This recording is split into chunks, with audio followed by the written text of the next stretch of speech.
നമ്മളിപ്പോൾ ഒരു 100 പേരെ എടുത്തു കഴിഞ്ഞാൽ കുറഞ്ഞതൊരു 40 പേർക്കെങ്കിലും വയറ് സംബന്ധമായിട്ടുള്ള പ്രശ്നങ്ങൾ, അതിനകത്ത് ഏറ്റവും കോമൺ ആയിട്ട് വരുന്നത് കോൺസ്റ്റിപ്പേഷനാണ്. മോഷൻ ടൈമിൽ വേദന ബുദ്ധിമുട്ടുകളൊക്കെ തുടങ്ങുന്നതാണ്. ചിലർക്കത് പൈൽസിൻ്റെ പ്രശ്നങ്ങളുണ്ടാകും, ബ്ലീഡിങ്ങിൻ്റെ പ്രശ്നം ഉണ്ടാകും. ഇനി അത് പോകുന്നില്ല എന്നുണ്ടെങ്കിൽ അതിൻ്റെ ഭാഗമായിട്ട് വളരെ മാനസിക ബുദ്ധിമുട്ടുകളുണ്ടാകും. അതാ നമുക്കത് ഫുള്ളായിട്ട് ക്ലിയർ ആക്കിയില്ലെങ്കിൽ നമുക്ക് ആ ഒരു ദിവസം അല്ലെങ്കിൽ നമ്മുടെ ലൈഫ് പോലും എൻജോയ് ചെയ്യാൻ പറ്റത്തില്ല. ഇതൊരു ഭയങ്കര ബുദ്ധിമുട്ടുണ്ടാക്കുന്ന ഒരു കാര്യമാണ്. ത്രിഫല ഒക്കെ കഴിക്കുന്ന സമയത്ത് ഈ താനിക്ക, കടുക്ക, നെല്ലിക്ക എന്നൊക്കെ പറയുന്ന കോമ്പിനേഷനിൽ അത് ഏറ്റവും കൂടുതൽ ഹെൽപ്പ് ചെയ്യുന്നതെന്ന് വെച്ചാൽ ഈ പറയുന്ന മീത്തേൻ ഗ്യാസിനെ കുറയ്ക്കാനായിട്ട് സഹായിക്കും. നമ്മുടെ ബൈൽ റിലീസ് ചെയ്യാനും കുടലിലെ ഇൻഫ്ലമേഷൻ, നീർക്കെട്ട് പ്രശ്നങ്ങൾ, ഡാമേജുകൾ കുറയ്ക്കാൻ ഈ ബ്യൂട്രിക് ആസിഡൊക്കെ നന്നായിട്ട് റിലീസായി വരാനായിട്ട് ഓൾമോസ്റ്റ് ഒരു റിപ്പയറിങ് കാര്യങ്ങൾക്ക് വേണ്ടിയിട്ടുള്ള ഏറ്റവും നല്ല കാര്യമാണ് ഈ പറയുന്ന ഗീ എന്ന് പറയുന്നത്, നെയ്യ്. Hello everyone, I am doctor Manoj Johnson, lifestyle physician, John Marian hospital, Pala. നമ്മളിപ്പോൾ ഒരു 100 പേരെ എടുത്തു കഴിഞ്ഞാൽ കുറഞ്ഞതൊരു 40 പേർക്കെങ്കിലും വയറ് സംബന്ധമായിട്ടുള്ള പ്രശ്നങ്ങൾ, അതിനകത്ത് ഏറ്റവും കോമൺ ആയിട്ട് വരുന്നത് കോൺസ്റ്റിപ്പേഷനാണ്, മലബന്ധമാണ്. പക്ഷേ ഈ കോൺസ്റ്റിപ്പേഷൻ എന്ന് പറയുമ്പം ഭൂരിഭാഗം ആൾക്കാരും പറയുന്നത് കോൺസ്റ്റിപ്പേഷൻ ആണ് എന്നുണ്ടെങ്കിലും പക്ഷേ അതിനൊരു ഡെഫിനേഷൻ ഉണ്ട്. അല്ലാതെ നമ്മളിപ്പോൾ ഒരു ദിവസം പോയില്ല എന്ന് പറഞ്ഞാൽ ഉടനെ അതൊരു കോൺസ്റ്റിപ്പേഷൻ ആവത്തില്ല, അല്ലെങ്കിൽ മല മുറുകി പോകുന്നു എന്ന് പറഞ്ഞാൽ ഉടനെ കോൺസ്റ്റിപ്പേഷൻ ആവില്ല. അതിനൊരു കണക്കെന്ന് വെച്ചാൽ ഇപ്പോൾ ഒരു ആഴ്ചയിൽ ഒരു 2 തവണ എന്നുള്ള രീതിയാണെങ്കിൽ അത് കോൺസ്റ്റിപ്പേഷനാണ്. അതും പോകുന്ന സമയത്ത് ഹാർഡാണ്. അതേപോലെ തന്നെ എന്താ പറയുക, മോഷൻ ടൈമിൽ വേദന ബുദ്ധിമുട്ടുകളൊക്കെ തുടങ്ങുന്നതാണ്. ചിലർക്കത് പൈൽസിൻ്റെ പ്രശ്നങ്ങളുണ്ടാകും, ബ്ലീഡിങ്ങിൻ്റെ പ്രശ്നം ഉണ്ടാകും. ഇനി അത് പോകുന്നില്ല എന്നുണ്ടെങ്കിൽ അതിൻ്റെ ഭാഗമായിട്ട് വളരെ മാനസിക ബുദ്ധിമുട്ടുകളുണ്ടാകും. ഇതൊക്കെയാണ് ശരിക്കും പറഞ്ഞാൽ കോൺസ്റ്റിപ്പേഷൻ എന്ന് ഉദ്ദേശിക്കുന്നത്. അപ്പം അതിൻ്റെ ഡെഫിനേഷൻ നമുക്ക് അറിയാം, കാരണം അത് ആ ഒരു രീതി പറഞ്ഞിട്ട് കാര്യമാണ്. അതായത് എല്ലാ ദിവസവും നമ്മൾ ഈ ദിവസം പോയില്ല നെക്സ്റ്റ് ഡേ പോകുന്നു എന്ന് പറഞ്ഞാൽ ഉടനെ അത് കോൺസ്റ്റിപ്പേഷൻ ആവില്ല. അതായത് ഇതിപ്പോൾ ഒരു ഹാർഡാണ്, ഡ്രൈ സ്റ്റൂളാണ്, അതേപോലെ തന്നെ ആഴ്ചയിൽ ഒരു 2-3 തവണ കൂടുതലാകുന്നില്ല എന്നുണ്ടെങ്കിൽ അതിനെയാണ് നമ്മൾ കോൺസ്റ്റിപ്പേഷൻ എന്ന് പറയുന്നത്. അപ്പോൾ നമ്മൾ ആദ്യം മനസ്സിലാക്കണം, മലം മുറുകി എന്ന് പറഞ്ഞ ഉടനെ അതൊരു കോൺസ്റ്റിപ്പേഷൻ രീതിയിലേക്ക് വരത്തില്ല. അപ്പോൾ ഇങ്ങനെ ഒരു കണ്ടീഷൻ നമുക്ക് നേരത്തെ പറഞ്ഞ സിംറ്റവുമായിട്ട് ബന്ധപ്പെട്ട് വരുമ്പോൾ നമുക്കത് ഫുള്ളായിട്ട് ക്ലിയർ ആക്കിയില്ലെങ്കിൽ നമുക്ക് ആ ഒരു ദിവസം അല്ലെങ്കിൽ നമ്മുടെ ലൈഫ് പോലും എൻജോയ് ചെയ്യാൻ പറ്റത്തില്ല. ഇതൊരു ഭയങ്കര ബുദ്ധിമുട്ടുണ്ടാക്കുന്ന ഒരു കാര്യമാണ്. അപ്പം ശരിക്കും പറഞ്ഞാൽ എന്താണ് ഇതിൻ്റെ കാരണം? നമുക്ക് സാധാരണ ആളുകൾ എന്താ പറയുന്നത്, പഴം കഴിക്കുമ്പോൾ ഓക്കെയാണ്, അല്ലെങ്കിൽ ഞാനിത് ഫൈബർ കണ്ടൻറ്റ് കുറയ്ക്കുമ്പോഴാണ് ഈ പ്രശ്നം വരുന്നത്. അതൊക്കെ നോർമലായിട്ട് വരുന്നതാണ്. ഇപ്പം ഫൈബറിൻ്റെ അളവ് കുറഞ്ഞു കഴിഞ്ഞാൽ നമുക്ക് മലബന്ധ പ്രശ്നങ്ങളുണ്ടാകാം. അതേപോലെ തന്നെ ഡീഹൈഡ്രേഷൻ, വെള്ളം കൂടി കുറഞ്ഞാൽ നമുക്ക് മലബന്ധ പ്രശ്നം ഉണ്ടാകാം. അല്ലെങ്കിൽ ഏതെങ്കിലും പർട്ടിക്കുലർ മെഡിസിൻസ്, നമ്മുടെ ഈ സൈക്കാട്രിക് മെഡിസിൻസ് അല്ലെന്നുണ്ടെങ്കിൽ ഏതെങ്കിലും മെഡിസിൻ പുതിയതായിട്ട് നമ്മൾ ഒരു മെഡിസിൻ ഉൾപ്പെടുത്തി അതിൻ്റെ ഭാഗമായിട്ട്, കാരണം ഞാൻ കൺസൾട്ട് ചെയ്ത സമയത്തൊക്കെ ഞാൻ മനസ്സിലാക്കിയൊരു കാര്യം എന്താണെന്ന് വെച്ചാൽ എല്ലാം ഓക്കെയാണ്, പക്ഷേ ഈ ഒരാഴ്ചയായിട്ട് അല്ലെങ്കിൽ 2 ആഴ്ചയായിട്ട് മോഷൻ പ്രശ്നമാണെന്ന് പറയുമ്പോൾ നമ്മൾ ചോദിക്കും, എന്തെങ്കിലും മരുന്ന് ഈ 2 ആഴ്ചയായിട്ട് കഴിക്കാൻ തുടങ്ങി? ശരിയാണ്, ഞാൻ BP കഴിക്കാൻ തുടങ്ങി, അല്ലെങ്കിൽ ഷുഗറിന് കഴിക്കാൻ തുടങ്ങി, അല്ലെങ്കിൽ കൊളസ്ട്രോളിന് എടുക്കാൻ തുടങ്ങി, പിന്നെ ഉറക്കത്തിന് എടുക്കാൻ തുടങ്ങി എന്നൊക്കെ പറയുന്ന സമയമുണ്ടെങ്കിൽ നമ്മൾ ആദ്യം അതിനകത്ത് മാറ്റം വരുത്താതെ ഈ പ്രശ്നം ഒരിക്കലും ക്ലിയർ ആവില്ല.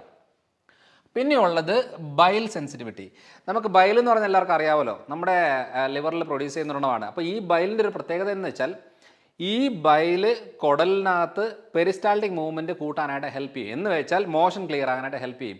അതിപ്പോൾ നമ്മൾ ശ്രദ്ധിച്ചാൽ നമുക്ക് മനസ്സിലാവും. ഇപ്പം നെയ്യ് കഴിക്കുക, അല്ലെങ്കിൽ ചില എണ്ണകൾ കഴിക്കുക, ഫാറ്റൊക്കെ കഴിക്കുക. ഈ സമയത്ത് എന്നാന്ന് വെച്ചാൽ ഈ പറയുന്ന ആവണക്കെണ്ണയൊക്കെ രാത്രി കഴിച്ച് കഴിഞ്ഞാൽ പിറ്റേ ദിവസം നല്ല ക്ലിയർ ആയിട്ട് പോകത്തില്ല. ഇത് ബൈൽ നന്നായിട്ട് റിലീസ് ചെയ്ത് ഇത് കുടലിലെ മൂവ്മെൻറ്റ് ക്ലിയർ ആക്കുമ്പോഴാണ് ശരിക്കും പറഞ്ഞാൽ നമുക്ക് ആ ഒരു മോഷൻ ക്ലിയർ ആകുന്നത്. ഇനി നമ്മുടെ മെയിൻ ഏരിയ എന്ന് പറയുന്നത് ഗട്ട് ഡിസ്ബയോസിസ് എന്ന് വെച്ചാൽ മരുന്നുമല്ല, കാരണം നന്നായിട്ട് വെള്ളം കുടിക്കുന്നുണ്ട്, നമ്മൾ കഴിക്കുന്ന ഭക്ഷണങ്ങളൊക്കെ ഓക്കെയാണ്, അതേപോലെ തന്നെ നല്ല രീതിയിൽ ഫൈബർ കാര്യങ്ങളെല്ലാം കഴിക്കുന്നുണ്ട്, എന്നിട്ടും ക്ലിയർ ആകുന്നില്ല എന്ന് പറയുന്ന കണ്ടീഷനുണ്ട്. ശരിക്കും പറഞ്ഞാൽ മോഷൻ്റെ കാര്യത്തിൽ ഒരു 40% ആളുകൾക്കും പഴങ്ങളോ ഫൈബറോ കഴിച്ചാൽ ഓക്കെ ആവും. പക്ഷേ എന്നാൽ 60% ആളുകൾക്ക് ഇത് എന്തെടുത്താലും ക്ലിയർ ആകാത്ത കണ്ടീഷനാണ്. അവരുടെ പ്രശ്നം കുടലിലെ ബാക്ടീരിയകളാണ്. ഈ കുടലിലെ ബാക്ടീരിയകൾ പ്രോപ്പറായിട്ട് ഫങ്ഷനിങ് അല്ലെന്നുണ്ടെങ്കിൽ ഉണ്ടാകുന്ന മെയിൻ പ്രശ്നമാണ് കോൺസ്റ്റിപ്പേഷൻ എന്ന് പറയുന്നത്. അപ്പോൾ നമ്മൾ അതെങ്ങനെയാണ് അതിനൊരു നോക്കുന്നത്? Gastro intestinal and liver physiology, അതായത് അമേരിക്കൻ ജേർണൽ ഓഫ് ഫിസിയോളജിയിൽ വന്നേക്കുന്ന ഒരു സ്റ്റഡിയാണ്. Methane, a gas produced by enteric bacteria, slows intestinal transit and arguments എന്ന് പറയുന്നത്. അതായത് മീത്തേൻ എന്ന് പറയുന്നൊരു ഗ്യാസാണ്. ഇത് മെത്തനോജനിക് ബാക്ടീരിയ എന്ന് പറയുന്നൊരു ബാക്ടീരിയ ആണ് ഇത് പ്രൊഡ്യൂസ് ചെയ്യുന്നത്. ഈ മീത്തേൻ ഗ്യാസ് എന്ന് പറയുന്നത് ഈ പറയുന്ന പെരിസ്റ്റാൾട്ടിക് മൂവ്മെൻറ്റ് കുറയ്ക്കുകയും മലബന്ധം ഉണ്ടാക്കുകയും ചെയ്യുന്നതെന്ന് പറയുന്നൊരു സ്റ്റഡിയാണ് മെയിനായിട്ട്. ഇത് 2006 പബ്ലിഷ് ചെയ്തൊരു കാര്യമാണ്. അതായത് കുടലിലുള്ള ഈ മെത്തനോജനിക് ബാക്ടീരിയ മീത്തൻ ഗ്യാസിനെ പ്രൊഡ്യൂസ് ചെയ്ത് ഈ ഗ്യാസ് കോൺസ്റ്റിപ്പേഷൻ ഉണ്ടാക്കുന്നൊരു കാര്യം. അതുകൊണ്ടാണ് ഈ ത്രിഫല ഒക്കെ കഴിക്കുന്ന സമയത്ത് ഈ താനിക്ക, കടുക്ക, നെല്ലിക്ക എന്നൊക്കെ പറയുന്ന കോമ്പിനേഷനിൽ ഈ അത് ഏറ്റവും കൂടുതൽ ഹെൽപ്പ് ചെയ്യുന്നത് എന്താണെന്ന് വെച്ചാൽ ഈ പറയുന്ന മീത്തേൻ ഗ്യാസിനെ കുറയ്ക്കാനായിട്ട് സഹായിക്കും. ഈ മെത്തനോജനിക് ബാക്ടീരിയയുടെ ഗ്രോത്ത് കുറയ്ക്കാനായിട്ട് അത് സഹായിക്കും. അതുകൊണ്ടാണ് ഈ കടുക്ക എന്നൊക്കെ പറയുന്നത് ഏറ്റവും കൂടുതൽ ഹെൽപ്പ് ചെയ്യുന്നതാണ് ഈ പറയുന്ന പ്രശ്നങ്ങളെ ക്ലിയർ ആക്കാൻ. അതുകൊണ്ട് മീത്തേൻ ഗ്യാസ് ആണ് മെയിനായിട്ടും കോൺസ്റ്റിപ്പേഷൻ ഉണ്ടാക്കുന്നത്. അതിൻ്റെ മെയിൻ കാരണം എന്ന് പറയുന്നത് മെത്തനോജനിക് ബാക്ടീരിയ ആണ്. അത് നമ്മുടെ കുടലിലുള്ളതാണ്. അപ്പം reducing methane production by supplementation of Terminalia chebula എന്ന് പറയുന്ന അതാണ് ഞാൻ നേരത്തെ പറഞ്ഞ ത്രിഫലയിൽ വരുന്ന കടുക്ക എന്ന് പറയുന്നൊരു കാര്യമാണ് ഇത്. അപ്പം ഇപ്പം നമ്മളതിനകത്തൊരു നമ്മുടെ കോമ്പിനേഷനിൽ ആൽഫാസെറ്റോൾ എന്ന് പറയുന്ന ഒരു പൗഡറുണ്ട്. അതിനകത്ത് ഈ കടുക്കയാണ് ഏറ്റവും മെയിൻ ഇൻഗ്രീഡിയൻ്റ് ആയിട്ട് വരുന്നത്. കാരണം ഭൂരിഭാഗം ആളുകളിൽ ഈ പറയുന്ന ഈ ചീത്ത ബാക്ടീരിയ പ്രൊഡ്യൂസ് ചെയ്യുന്ന ഗ്യാസിൻ്റെ ഭാഗമായിട്ട് വരുന്ന പ്രശ്നമാണെന്നുണ്ടെങ്കിൽ ഇത് എടുക്കുമ്പോഴത്തേനും അത് ക്ലിയർ. അതുകൊണ്ട് ഈ ത്രിഫല കഴിക്കുന്ന ആളുകളിൽ എന്തുകൊണ്ടാണ് മോഷനൊക്കെ ക്ലിയറായി പോകുന്നതെന്ന് പറഞ്ഞാൽ ഇതാണ് മെയിനായിട്ടുള്ള കാര്യം. എന്ന് വെച്ചാൽ ഇതാണ് മീത്തേൻ ഗ്യാസിനെ കുറയ്ക്കുന്നത്, മെത്തനോജനിക് ബാക്ടീരിയയുടെ പ്രൊഡക്ഷൻ കുറയ്ക്കാനായിട്ട് ഹെൽപ്പ് ചെയ്യുന്നത്.